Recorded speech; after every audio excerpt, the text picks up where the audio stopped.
All right, welcome everyone to session 4 of the Washington Healthcare Facilities Initiative webinar series. We're going to get started. Thank you for everyone that I already see coming into the meeting today. My name is Joanne McGriff, and I am the Associate Director of the Center for Global Safe Water, Sanitation, and Hygiene at Emory University, also known as the CGSW. And I'm also the Assistant Professor in the Department of Global Health at the Rollins School of Public Health. Today, I'm assisted by Ms. Cassandra Savino, and I have Dr. Christine Moe, the Director of the Center for Global Safe WASH, also with us. Today, we are presenting the final webinar for 2018, as we will be taking a break and returning with an exciting lineup of speakers and guests beginning January 2019. So please stay tuned. Just a few reminders. As you all may know, this series is part of an action-oriented learning platform that has the goals of connecting the expertise and experience of our partners and colleagues to the members of the WASH and health community who have expressed interest in moving to action in WASH and healthcare facilities. So that's our first word, connect. Then we have share, where we're providing a platform for the community of practice to share experiences, ideas, and best practices. And then our other byline is act, where we encourage individuals and groups to take action to move WASH and healthcare facilities from discussion to the implementation of sustainable interventions. So while I spend just a few more minutes on reminders and some updates, I invite the meeting attendees to start introducing yourselves by placing your name and your organization in the chat box. After the announcements, I will introduce our speakers for today and move right into the learning session.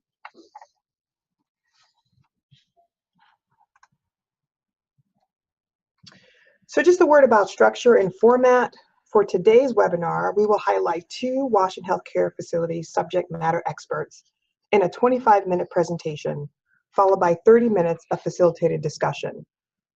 For reference, please be reminded that you and your colleagues have access to webinar recordings, slides, learning materials, summaries, as well as our action documents through our website, WNHCFaction.org. And if you have questions or feedback, you can send us an email to WNHCFaction@emory.edu. As of last month, we are now on Twitter, so please consider following us at WNHCFaction. I also want to remind you of our guiding principles, which serve as the foundation for this series and our choice of topics and speakers. First, WASH is a fundamental prerequisite for quality care within a healthcare facility. That there cannot be effective infection prevention and control without adequate WASH in healthcare facilities. That sustainability should be built into every WASH and healthcare facility project from the beginning, no matter the project size. And 4, WASH and healthcare facilities is not just about addressing issues at individual facilities, but that multiple systems, sectors, and stakeholders must work together to see sustainable improvements. A little more about background. We align the focus of our webinar series with efforts to meet sustainable goal number 3 and number 6, number 3 being good health and well-being, and number 6, clean water and sanitation, where we see that meeting both of these goals will require improved WASH and healthcare facilities in order to be achieved. We also resonate with the comments made in the call to action for WASH and healthcare facilities by UN Secretary General Antonio Guterres in March 2018, where he affirmed that improved WASH and healthcare facilities are critical to prevent the spread of disease. If you have been following along, you will note that our webinar series has covered strengthening health systems to advance improvements in WASH and healthcare facilities. That was session 1. Selecting the right assessment tools in session 2, and then understanding the challenges of hand washing from a clinician's perspective as we acknowledge Global Hand Washing Day just last month. Again, all of these prior recordings can be found on our website at WNHCFaction.org. Just quickly, a bit of news for everyone. In WHO and UNICEF have released their response to the call to action, and they have released that on the washandhealthcarefacility.org website. The site highlights the structures of the global response and the metrics for progress. And then many practitioners, researchers, and policy analysts, as well as policymakers, were gathered for the 2018 University of North Carolina Water and Health Conference, where there were several sessions focused on WASH and healthcare facilities. Also, the Joint Monitoring Program, the collaboration between UNICEF and WHO, reviewed their updated definitions for WASH in healthcare facilities and indicators, and announced the release of a baseline report that will be out in 2019, as well as a strategies and solutions document from WHO and UNICEF. Again, please visit the WINHCF.org website for more information. Lastly, many of you are already familiar with Zoom, so just remember that you can use your chat box at any time to introduce yourself, ask questions, and comment during the presentation, as well as you can use the hand-raising function to show us, the host, as well as the panelists, that you have a comment or question. But just please remember to keep your hand raised so that we can see you. And if you want to lower your hand, just click that same button again. So now, without further ado, I'd like to again welcome everyone. If you haven't already, please introduce yourselves in the chat box by placing your name and organization. But today our topic will be an incremental approach to WASH in healthcare facility, a donor perspective, and insights from DRC. We're happy to have with us presenters Jesse Shapiro from USAID, as well as Jason Lopez from Save the Children. A bit about Jesse. He is the Environmental Health Team Lead, the Senior WASH Advisor, and the Sanitation Focal Point at USAID. He is an engineer with experience in international development, and he's focused on WASH policy development, organizational capacity building, M&E, and the provision of technical assistance to governments for the WASH sector. Jason Lopez is a senior WASH specialist at Save the Children, and he currently has projects that include WASH and infection prevention control in health facilities, maternal and child health, sanitation marketing, water infrastructure and nutrition in sub-Saharan Africa and Latin America. Jason has lived in Laos, Tanzania, and Liberia while working in WASH. Interesting fact about Jason, before joining the Peace Corps as a WASH officer in Peru, Jason built hospitals as a construction engineer, and in high school he had a job cleaning healthcare clinics. I'd like to welcome both Jesse Shapiro and Jason Lopez as our featured presenters for this month. And without further delay, I'll hand it over to Jesse.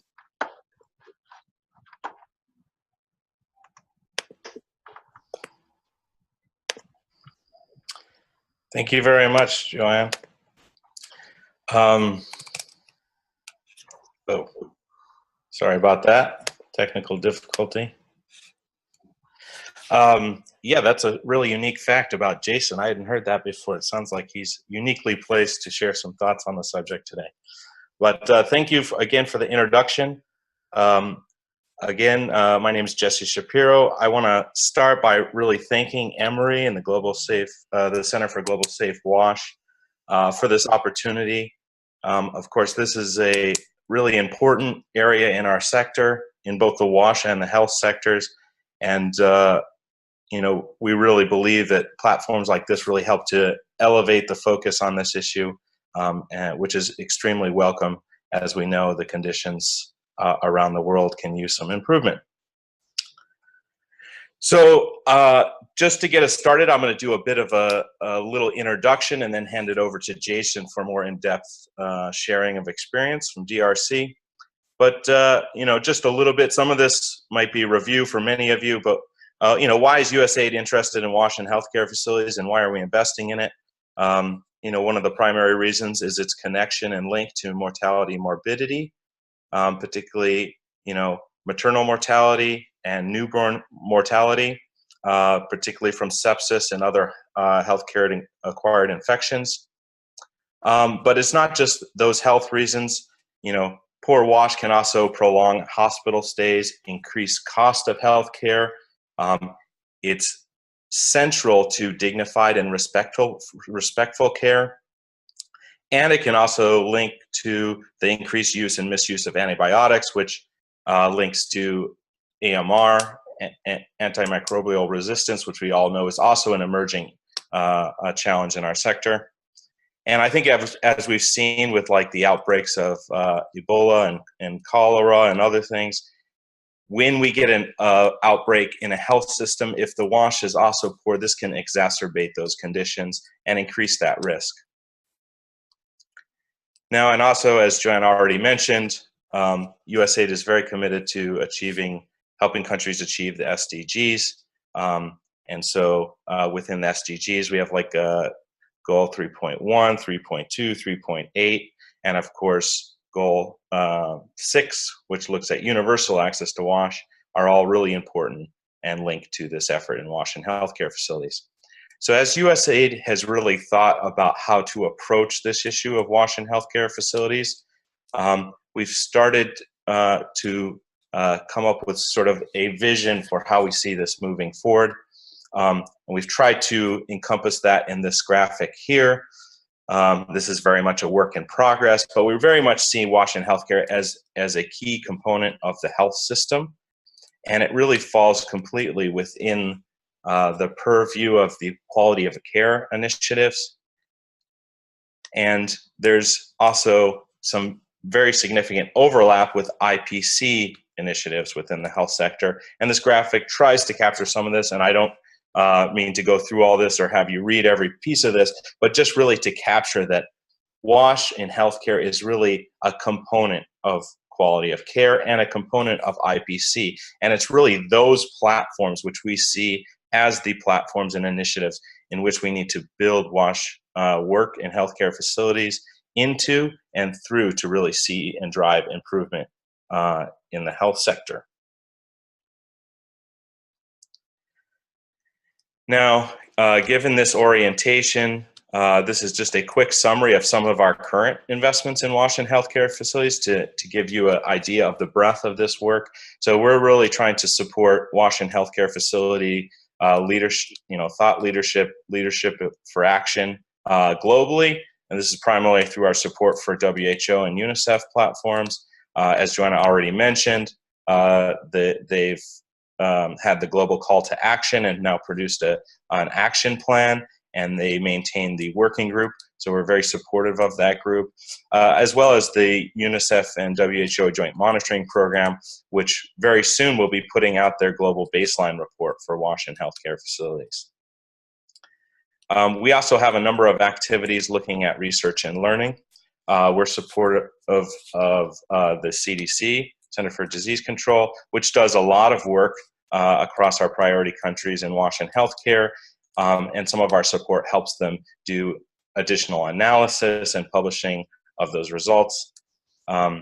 We also have a program which you're going to hear more from today, the Maternal and Child Survival Program, implemented through the WASH partner in that partnership, Save the Children, and they're conducting a study of sepsis in Nigeria, and also they're the ones who have developed the Clean Clinic approach, which you'll hear a lot more from today. And then also just to acknowledge, USAID supports many health systems, quality of care, and facility construction programs across almost every one of our MCH or water priority countries. You'll find some work in this area. And so it's something that is both on the policy level very important to USAID, and on the ground we're seeing those requests from governments and those needs and trying to meet them head on. So that's just a very quick introduction and overview from USAID's perspective. And now I'd like to hand it over to Jason Lopez, who will take you through more of the details of implementation in DRC. Jason, take it away.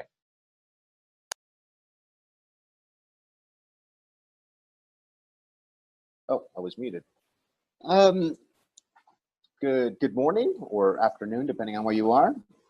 I'm here to present an incremental approach to water, sanitation, and hygiene in healthcare facilities in the DRC. This presentation was developed by Francois Congela, our WASH advisor in the DRC, and myself, Jason Lopez, our WASH senior specialist with USAID's Maternal and Child Survival Program.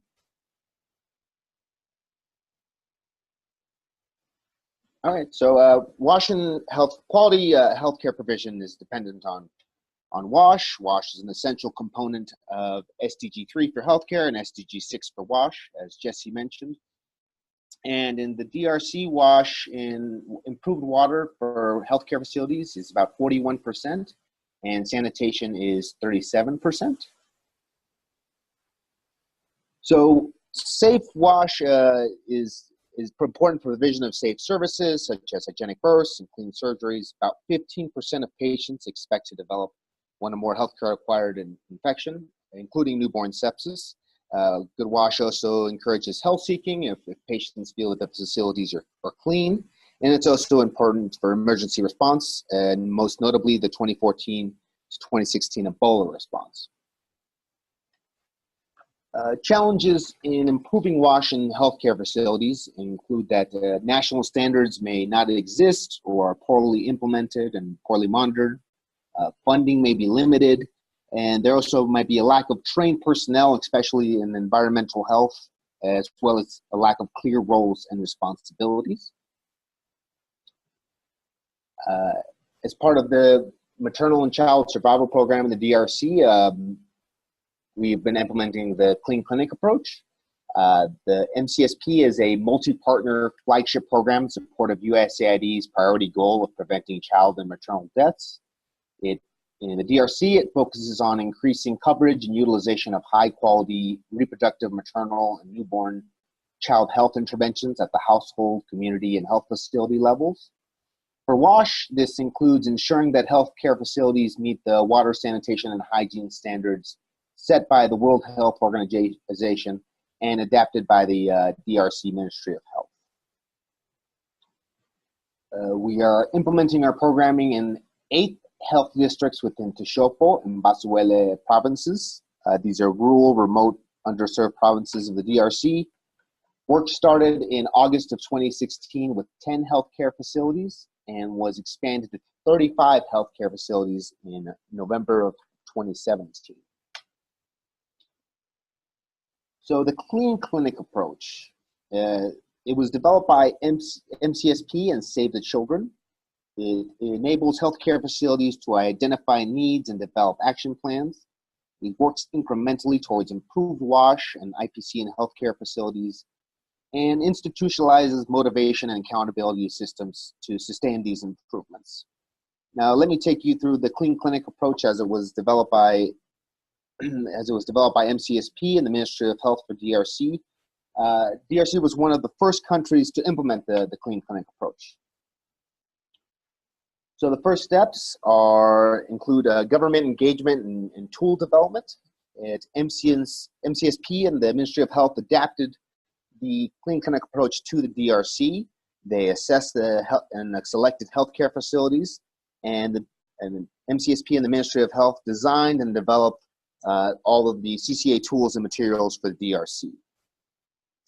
There was also an initial evaluation at the healthcare facilities where they met with local authorities and healthcare facilities staff, conducted baseline WASH assessments, and established community feedback mechanisms, what Francois likes to call it the triangle of accountability between the provincial government, the community, and the Ministry of Health. Step 4 is training and capacity building. MCSP trained health trainers for each of the 8 health zones. These trainers then provided trainings to healthcare providers, cleaners, as well as community leaders on how to implement the Clean Clinic approach, as well as on technical modules. And they also work to develop community hygiene communities based on existing local community structures. These trainings were ongoing as part of monthly visits by MCSP. The facilities also conducted self-evaluations where they conducted risk-based self-assessments using the initial assessment results. And they also took an analysis of what resources they have available. And this helps them identify what problems they can solve on their own, what will require external assistance, and in time frame, whether it's short, medium, or long term.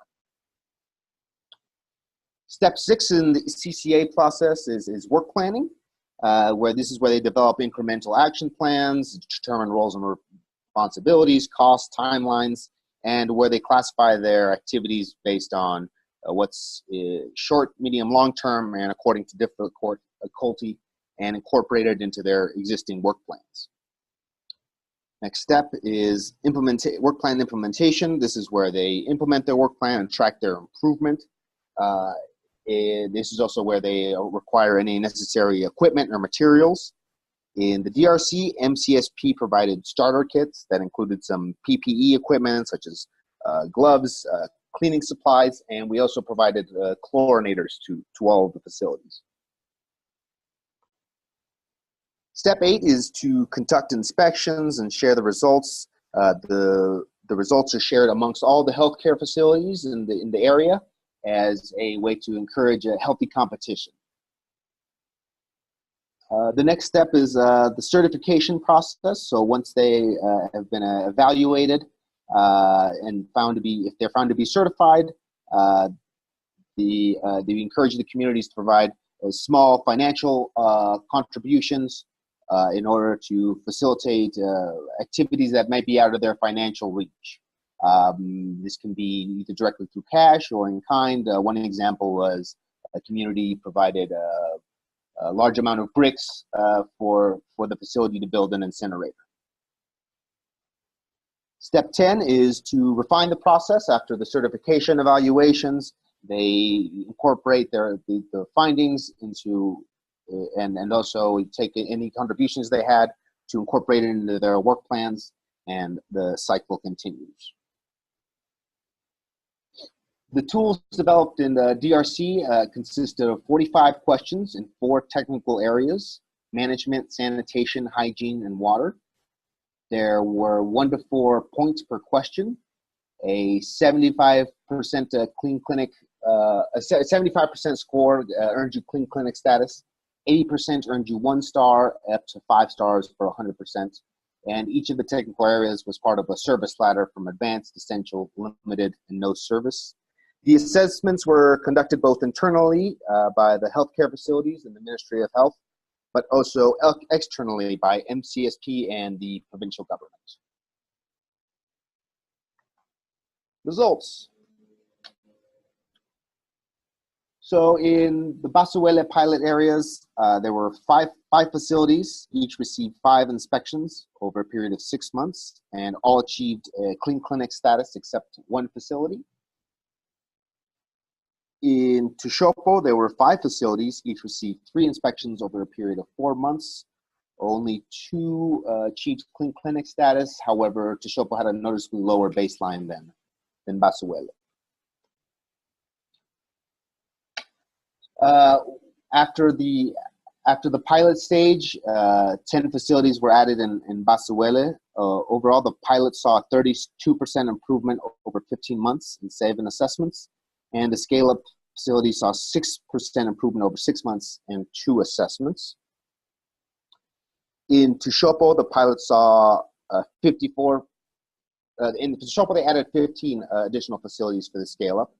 The pilot saw 54% improvement over 15 months, and the scale-up facilities saw 14% improvement over 9 months in 2 assessments. These are the results by each of the categories. Management was noticeably the lowest at the onset, but also saw some of the biggest gains. Overall, the pilots saw 36% improvement, and the scale-ups 10. Lilanda Health Center. So in Lilanda Health Center, the number of births quadrupled in 5 months. On your right is Kainga Bakwanga. She's a Lilanda Health Center patient. She had her first 3 children across the river, which is about 3 kilometers wide, and usually crossed using a small wooden boat. However, she had her last child at the Lilanda Health Center. She said it was because the maternity ward is now very clean and the water is available inside the rooms. Lessons learned. So we learned the importance of good governance and leadership. Healthcare facilities managed by committed and capable managers saw dramatic improvements in a relatively short time. However, this was often turnover often impacted this. MCSP is also working to strengthen the leadership in these facilities and the Ministry of Health through experience exchange workshops, working on the national standards and guidelines, and conducting joint field visits. We also learned the importance of having autonomy to make financial decisions. The decentralized health system in the DRC allowed for local autonomy to manage budgets and prioritize services according to need. Also, frequent supervision visits early on had the greatest impact on improvement and on sparking improvement, and these were then to be able to be tapered off over time and reduce the frequency. As well as regular internal and external audits and inspections performed by the health districts encourage the facilities to maintain their improvements. Best practices. So clinic approach best practices include having a well-developed training strategy. MCSP designed its own strategy for training the Ministry of Health Ministry of Health workers, and the strategy was to not only the healthcare workers, but also the cleaning staff, and help inspire them to so that they understood that they were part of the health of patients. Best practices also include having a thorough risk-based planning. This allows for facilities to prioritize activities according to infection and prevention and control risks, IPC risk, the level of effort needed, and the resources that are available. In DRC, we estimated that the healthcare facilities are able to solve about 60% of their problems using their own resources, and about half of those problems can be addressed within the first month, as long as you have a committed manager at the facility. We also recommend having a strong scoring system. This allows for the facilities to measure their improvement and make incremental improvements through each of the inspections. And we also learned that the importance of best practice also includes having strong multi-stakeholder involvement and having a community feedback mechanism. This gives the community an opportunity to understand what the level of care and to ask for clean facilities, and also strengthens accountability to the facilities. Recommendations. Healthcare facilities can serve as a model for communities, for WASH, being a way to show what having adequate water and sanitation and hygiene, and set the example.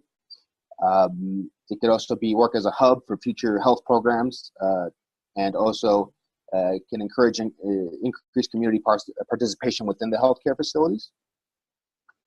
We also recommend forming some sort of support learning, peer support learning, so that healthcare facilities that have gone through the clean clinic approach process are able to share that knowledge with other facilities. Also recommend having strong social incentive structures, because these are the key to sustainability. This in the DRC, it relies on the government and the community and the health post leadership, and that this knowledge be shared publicly between facilities and with community to motivate the facilities to maintain their improvements. Finally, we recommend that we strive for including WASH in public policy and having a strong enabling environment. And the MCSP is currently working with the government to help move WASH in healthcare facilities forward. All right, that's it. Great, thank you so much, both Jason and Jesse, for these informative presentations. we are going to move now to our discussion. And so I invite, there may be some team members from MCSP or the DRC team that might be within the webinar audience. So we invite you to raise your hand and let us know that you're there if you would like to comment. But I'm going to just begin with some questions for Jesse and Jason. I will remind everyone, if you have not already, please feel free to utilize the chat box to ask any questions that you may have. Also remember the raise your hand function, as I mentioned, on the Zoom menu. Remember, only we can unmute you. So please, if you would like to make a verbal comment, please keep your hand raised so we can see you and then allow you to speak.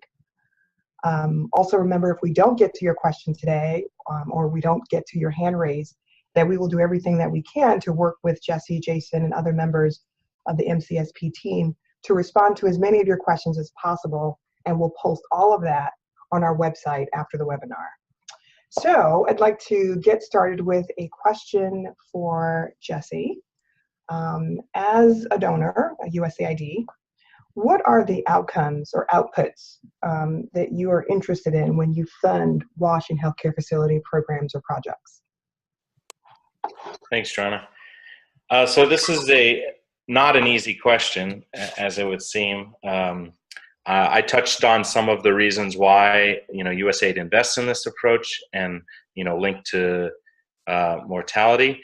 The truth is those are quite hard to measure sometimes. I mean, we can directly measure those as reported cases from health facilities, and so that is a place to start. But traditionally, USAID has been measuring contributions to the sector by facility construction. That's also one of the indicators in our toolbox, but that's not really an outcome. As we've developed, as MCSP has developed the clean clinic approach, I think we've started to look at indicators that more reflect the level of management and hygiene of the healthcare facilities. So looking at proxies in the healthcare facility for an outcome, such as hand washing facilities in certain rooms, like delivery rooms or newborn care rooms. And then also looking at if we look back at the process that Jason presented, looked at the assessments or action plans that come out of those activities as proxies for conducting improvements. And so I don't think this is still very much a work in progress, and I think we're still trying to find the key indicators, but for now we're trying to use all those indicators to really capture both the inputs, outputs, and then outcomes that we're trying to achieve. Great, thank you so much, Jesse. We have a couple of questions that are coming through for Jason. So Jason, the first question from Ute Piper, who is asking, is healthcare waste management part of CCA? Simple answer, yes, very much so. So everything from, we usually try to address the whole supply chain in it. So as part of the CCA, it's not just making sure that sharps are collected adequately, but also that it's dealt with down the pipeline, so that even if they are collecting it adequately, that it's not just going into a public landfill, or that it's being treated effectively. So that's the simple answer. And yes, we do as part of the when you develop the CCA assessment criteria, it's very much we do have things like the JMP in mind when developing those. Mm-hmm. Okay, great. Thank you so much. Ute has another question for you, Jason.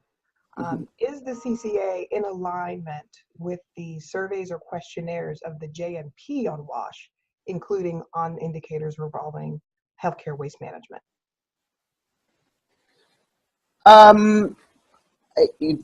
So each country develops their own assessment tools, and they so in the case of DRC, yes, I would say it is in alignment, but if a country can also choose to maybe supersede what the JMP might require if they see fit. So yes, so it's not it's not a prescriptive. These assessment tools are by country basis. Even the JMP itself says, you know, at the top of it, what's considered advanced. It's you know, by country. Okay, great. Thank you so much, Jason. We see that Steve Sara has his hand raised. So Steve, would you like to make a comment? Yeah, can you guys hear me? Yes, we can. Go ahead. Okay, great. Thanks, Joanne.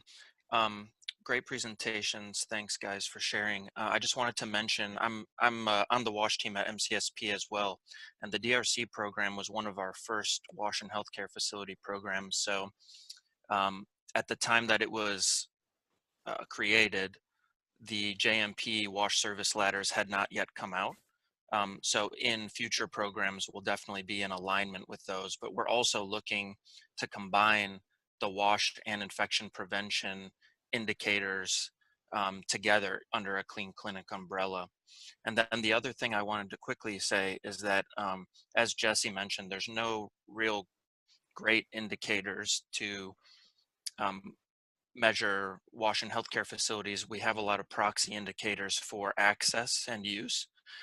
But I think that from what we've learned under our program, even when these things are readily available, they're not always used with the frequency that they should be. So I would encourage future programs to think about how they can try to assess actual use of WASH products and services and infection prevention supplies throughout their programs, even though we know that it's difficult to do. I think that's collecting some data in that space would be very useful. Great. Thank you for your comment, Steve. We have a question from Jacob Gupte, where the comment is, improvement in clinic attendance has been linked to improved WASH, and that is commendable. And a similar study has had the same findings in Tanzania. But Jacob's question is, what is the level of involvement of the government at this point?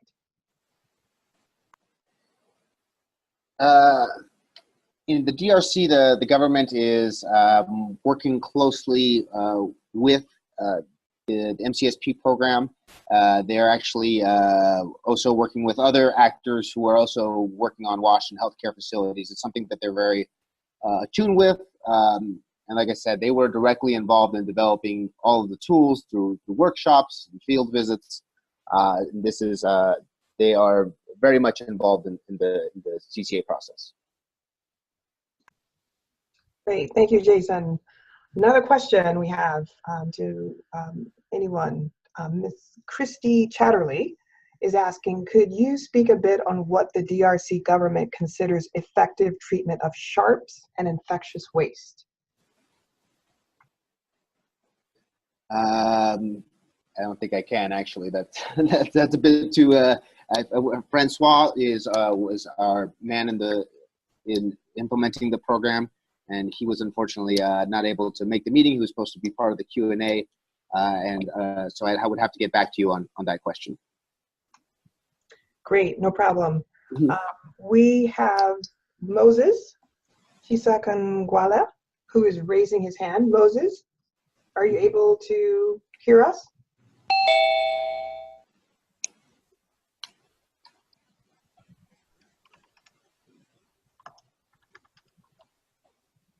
Moses? Hello. Hi. There you are. Go ahead. Okay, thank you for presentation. Can you hear me? Yes. Yes, we can. You're loud and clear. Go ahead. Thank you very much. Thank you for the presentation. I'm calling from Malawi. We are implementing on-site health activity in a number of health facilities, I think. So this topic is very important to us because it covers a number of issues that we are also addressing here. Yeah, my question was, to what extent did the DRC team involve the district hospital management team in sorting out some of the WASH issues at a facility level, taking into account that some issues might require management decisions, which might at a higher level? I know that it wasn't that they were that they did involve it was involved at all levels. Basically, this came all the way from the Ministry of Health, and the management was heavily involved. Now, to what role they played exactly, I would have to get back to you on that. But I knew that especially management was a big part of this, of the whole CCA approach, and making sure that not all that staffing and resources were adequately distributed. Okay. Mm-hmm. Great, thank you so much, Moses and Jason. We have another question from Christopher McGahee, and he's asking, is the analysis and monitoring questionnaire available to the public for local adaptation and use? The approach is a USAID approach and can be used by anyone to be country specific. I'm sure if you email us, we can see if we can share our examples. But yes, if these are all. But please keep in mind that these are all very country and context specific. Great, thank you, Jason. You have another question from Ryan Mahoney. Can you describe whether there were any communication efforts to let households know that a clinic is certified as a clean clinic? In the case of the DRC, the communities that received a certification, this was done publicly. So this was communicated at the community level. We've talked about doing fairs or ways to publicize it even more. But yes, the idea is that community members do know when their clinic is certified. Great, thank you. Mm-hmm. Another question. Emmanuel Kogo is asking how the healthcare facilities assess funds to run their operations that include WASH. Do they do internal generation of funds or only from the central government? And also, do you have examples of how frequently does the funding flow down to support operations? I do know that they have their own internal budgets, but they've also worked to solicit funds from the community itself for especially for infrastructure. So maybe not for PPE equipment, but they've worked to solicit funds both directly through the municipal government, but also through even community fundraising. So. And as far as the funding mechanisms, that I'm not familiar with. So, the cash flow or the money making it downhill. Okay, great. We have another question for both Jesse and Jason, and this is from Anna Gren, and she is wondering how much emphasis do you both see being put on the issue of AMR prevention or antimicrobial resistance, and as well as AMR spread via WASH programs. Have you seen any specific examples where AMR is being used as an argument for securing funds for WASH in healthcare facilities? Well, I can start, and I would say, I sit firmly in the WASH sector. But from the WASH sector perspective, I haven't seen any examples of that as of yet.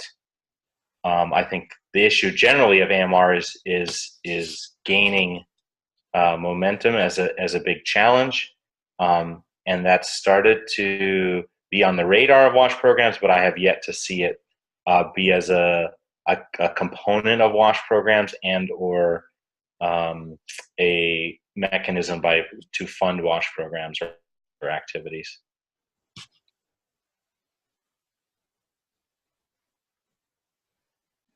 Great, thank you so much, Jesse. We have a question here from Tino Ziva Hungwe, and it is for Jason.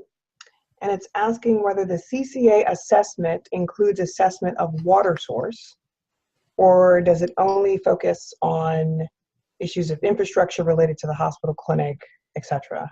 Hopefully, to know if I've asked your question appropriately. Please feel free to rephrase if I didn't catch it. But for now, the question is about, does CCA include the assessment of water source?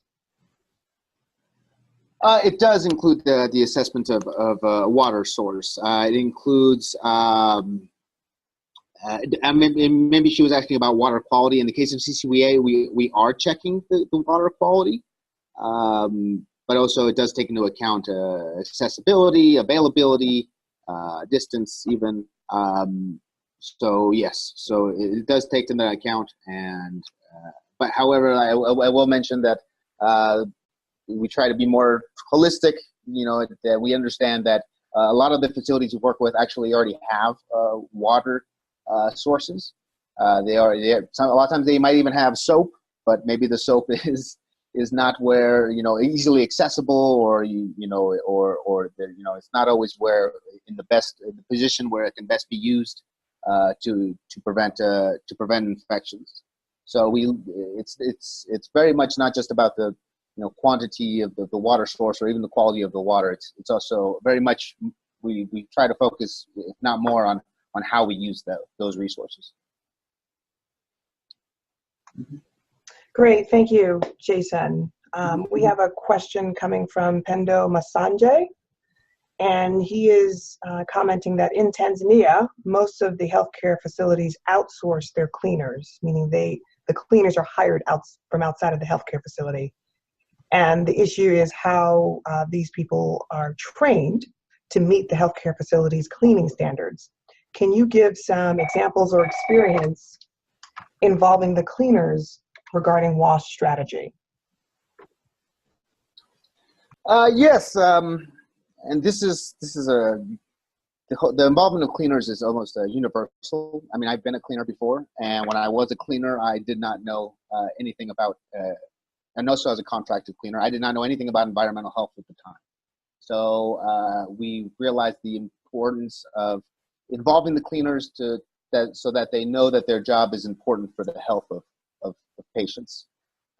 And part of we have training modules that are specific to the cleaners and to the cleaning supervisors to help ensure these improvements. Okay, great. We have a question from Ellen Kadzokoya, and she's asking, was there any community involvement in making sure the facility attains the CCA status? And if so, what structures were used?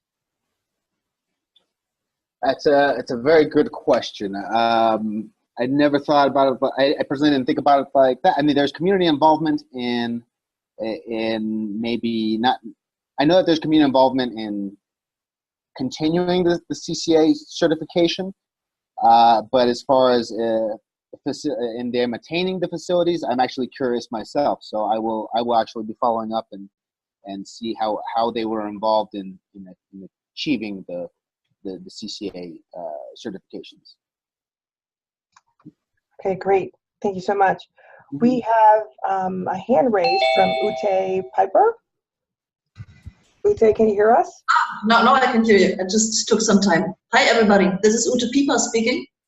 I'm a WHO consultant for the WASH unit there, and mainly my focus is on healthcare waste management. I just would like to provide some information. Maybe this is interesting for some of the participants, that there's a WASH fit tool developed by WHO and UNICEF, which seems to be a bit similar to the CCA approach. And this is also available in the internet, so you can download this tool where there are questionnaires and everything, all the tools you need to assess and to improve water, sanitation, hygiene, including healthcare waste management. Yeah, I would say that, and I don't know, Steve might be able to speak more detail of this, but I know that the WASH Fit and our tools tend to include everything that's in the WASH Fit in ours, but ours tend to be also can include specifics such as not in the case of DRC, but for example in Guatemala there can be things that are more specific to certain units, for example, like birthing units or neonatal NICU units. So yes. Actually, there's no reason there's no reason why you couldn't use the CCA approach and the wash fit tool concurrently. Great, and we understand Steve Sarra would like to also make a comment. Steve, can you hear us?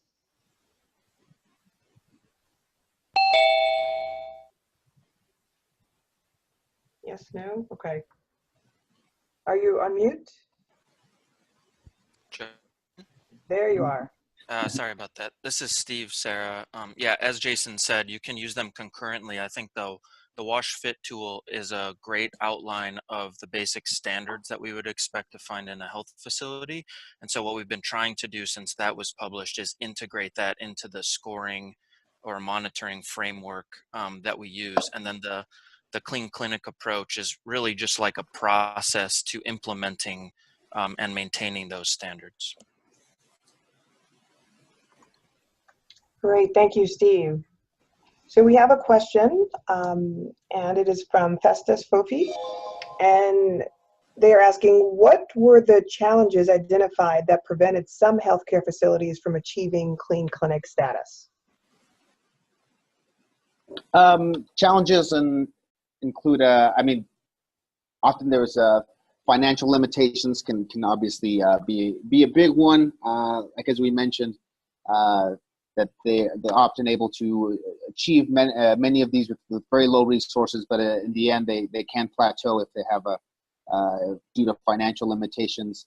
If it's something like infrastructure, it may take time to implement. And also one of the things we saw was leadership turnover had a large impact on the process. So if facilities maybe had started the process but then had leadership turnover, it was very difficult to get that process restarted with the new management. Thank you, Jason. We have a hand raised again by Moses Chisagangwala. Moses? I'm coming again. I saw on the presentation that in DRC you targeted about 5 health facilities. So I just want to ask the group, like in my district, we have got 14 health facilities, and we're trying to roll out this approach. Would it be a good idea to start with part of the facilities, or just go in all the facilities that we have in the district? It's a good question. I know that here, I know that's often, right now I'm in Guatemala, and I just had a conversation about this. We're doing CCA here as well, and one of the discussions was when they were kind of glad they went with, not to say you couldn't do it district-wide, and there might be reasons for doing it, good reasons for doing it that way. Maybe resources, for example, might be a very good reason. Mobilizing resources, but one thing they had mentioned is that this is a incremental process, and the tool it was a pilot process. So being able to pilot it in a smaller area, and then develop some good best practices and improvements to the tools themselves, they found it very beneficial.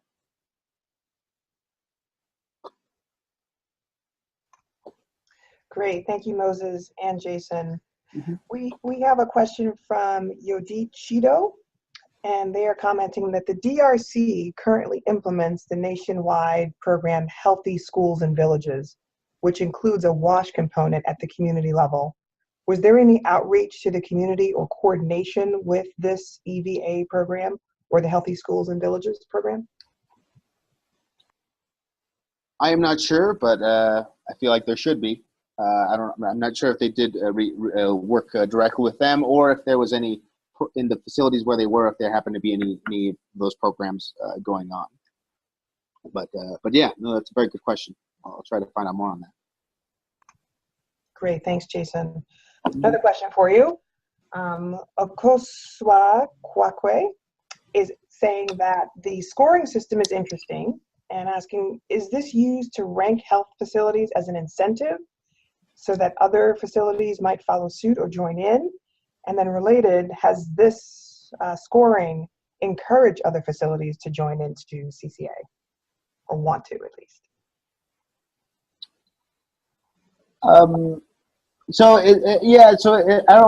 They haven't done any, from what I understand, they haven't done any real rankings. It's more of just, here's the score, here's what you need to improve on, and if you do reach clean clinic status, you know, it's acknowledging the efforts that they've put into achieving the status, and sharing that within the community, so that the communities know to give them positive feedback, but also to, you know, set a standard to be like, all right, you have clean clinic status now keep it, or improve it even. I guess the other part of the question was, we have heard other facilities have anecdotally have heard that some facilities have shown interest in implementing the clean clinic approach in their facilities as well, in other parts of DRC. Okay, great. Just in the interest of time, Adam Drolet has some questions for Jason. And one of them is, what differences or challenges have you seen in terms of active participation or resources available or even compliance with certification in public, private, nonprofit run healthcare facilities? We have not been working with with private facilities, from my understand. However, I've also had that curiosity to see how this could work in nonprofit or private facilities. Okay. And so Adam has a second question, is that you noted that WASH improvements can lead to higher demand for healthcare facility services as well as patient volume. Has the CCA analyzed how this increase in demand might impact the healthcare facility business model and or revenue streams? And subsequently, how does it impact the sustainability of WASH services? No, we have not gone to that level in our research, but that is also a very valid and question, and I will be looking into that more. And we have time for one last question from Festus Fofi. You can take a breath, Jason. But this one is it recommended to follow the 10 steps of the CCA according to the order and process? And then the other follow-up question is, which parts of the process are most essential to the success of the CCA? All right, so let me check here. So the CCA, so even in the DRC, they did not follow these 10 steps to the letter, but it is an approach. So all of the components were there. They actually designed their own little, step route. I think they ended up having 8 steps, but all of the components were there. Everything from conducting the assessments to the trainings to the certification process. I guess this is more a subjective answer, but in my opinion, the most important part would be having when it comes to having the work planning, just being able to prioritize, doing the thorough risk assessments to be able to prioritize, this is what we'll be able to achieve with the resources we have, and we can actually make some serious improvements with the resources we already have, and then from there we're able to actually see what improvements we need more resources for, and this also gives some, it actually gives something. All right, we actually made all these improvements according to the assessment, and we've plateaued unless we receive more funding, and that's something that they can actually, take to their local governments or Ministry of Health and say, this is what we need to continue making incremental change. Joanne, can I add to that real quickly? Please, go ahead. Yeah, so sort of taking a step back a little bit. I mean, I think from our perspective as a donor, the CCA approach, as was already mentioned, there's a lot of overlap with these other tools, but what's interesting about CCA is it's an approach, it's not a tool. And MCSP has outlined these sort of basic 10 steps, but the most important thing is that those are tailored to each context and each system in each country. And so I would say probably the answer is no, not all 10 steps are always necessary, and in different contexts, different steps may be more important than others. And in particular, I think the fact that it's built into the current system, whatever it may be, and that step will be important based on the conditions and capacities and interests of the local health facility and that system. Great. Thank you again, both to Jesse Shapiro from USAID, Jason Lopez from Save the Children. We have reached our time today and just wanted to thank everyone for just the great discussion that we've had. We really appreciate all of your questions. Again, if we missed asking one of your questions, we will do our best to include it in our wrap-up summary for today's webinar. Just want to remind you all to please continue to submit your future webinar topics via the chat box or email us at winhcfaction@emory.edu. As I mentioned earlier, today's recordings, the slides, the summary document will be available within about 2 weeks or so on our website at winhcfaction.org. It'll include an overview of the session, a response to any unanswered chat box questions, as well as recommendations for action. And then also, as a last reminder, we will be taking a pause on new sessions for the month of December. And so we will be back with a new session in January 2019. Again, we just want to thank everyone, especially our presenters today, and we wish you a great day. Thanks so much. Thank you.